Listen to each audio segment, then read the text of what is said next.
Ladies and gentlemen, I'm really actually honored to addressing this Inter-Parliamentary Assembly, mainly because a great idea in such a short time became reality, and we are here.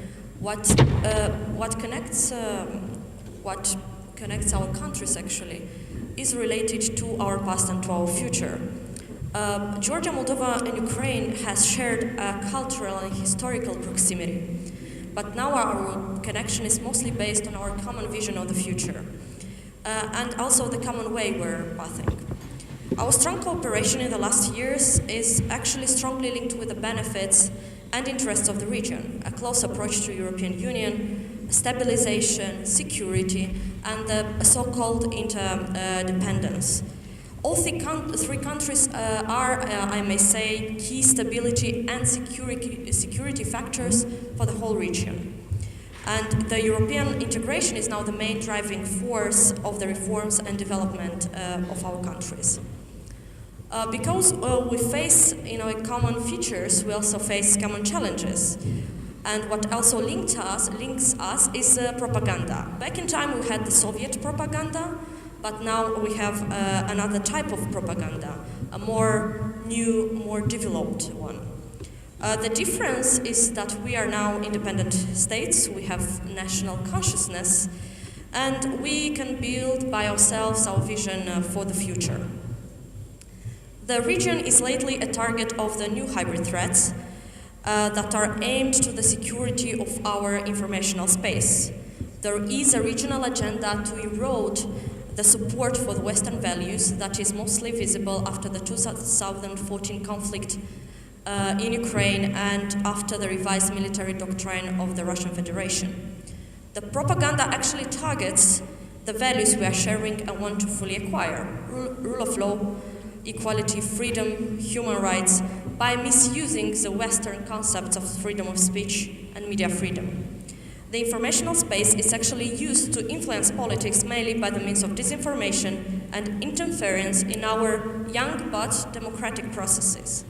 The fake news actually directed to question and doubt the current states in our countries and the public order. Now, in Moldova, I cannot say that we have a fully secured informational space. Through using propaganda in the informational space, people are incited to anti-West feelings, confusion, and fear is instilling. Mostly fake news about European integration are promoted, and Western values are actually presented as not being compatible with our history and with our culture. And negative attitudes toward our main strategic partners are promoted, mainly European Union, NATO, USA, Romania, Ukraine. Using actually the shield of European values, freedom of expression, freedom of media, in Moldova there is an agenda of propaganda and media aggression. There is an even bigger problem in the Transnistrian region, where the visual public space is dominated by media from the uncontrolled region and media from outside, that is severe, influenced and polarized. We managed to change the audiovisual code through the so-called anti-propaganda law in Moldova and forbidden internationally military analytical programs that are not produced in European Union, USA, Canada or other states that didn't sign the Transborder Convention, the European Convention on Transborder Television.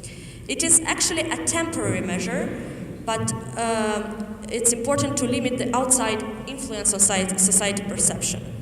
It's a necessary one. Actually, data showing at the beginning of this year that 70% of the population of Moldova are informed from the television, and 40% of them are produced in Russian Federation. So how actually should we act when countries where that do not have freedom of press or freedom of media take advantage of our democratic values to misinform?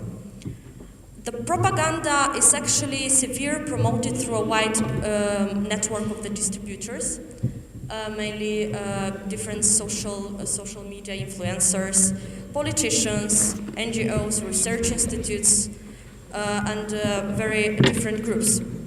We need actually to make sure that countries that have hostile intentions toward us can't influence our agenda or our regional agenda. This is actually decreasing the state's sovereignty, threats state security, and diminish the economical development for the whole region. Because of the disinformation, voters are misinformed or less informed, and they cannot make their decisions based on facts. This could then influence our elections decision, then the trust in the society.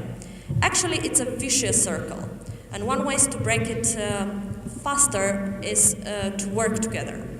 I'm glad that today we are talking about launching a new, very interesting idea, a trilateral center for strategic communication.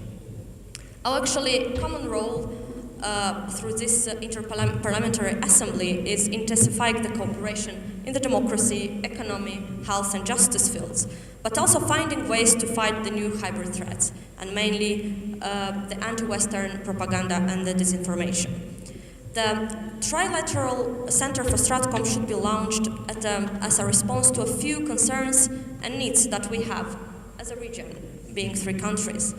First is the need to find a regional answer for a common problem, which is the threat to our informational security. Second concern, as I mentioned earlier, is a concern that countries that have hostile attitudes toward us can influence our internal politics back home. The need to build a resilient informational environment and protect better our informational space.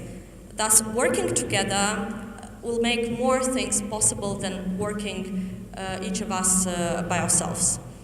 And the fourth but not the least is the need to focus on our efforts to advance our common interests, having a message that is common. We have actually different experience in treating hybrid threats. That means that measures that we are already working in our countries, they are different. We also need to work together on analysis of disinformation, having a common response team to disinformation. The center could also be a platform to work and exchange between different institutions at different levels. A secure future for the region is actually strongly related on the way we'll manage to work better on hybrid threats and having a common Stratcom agenda.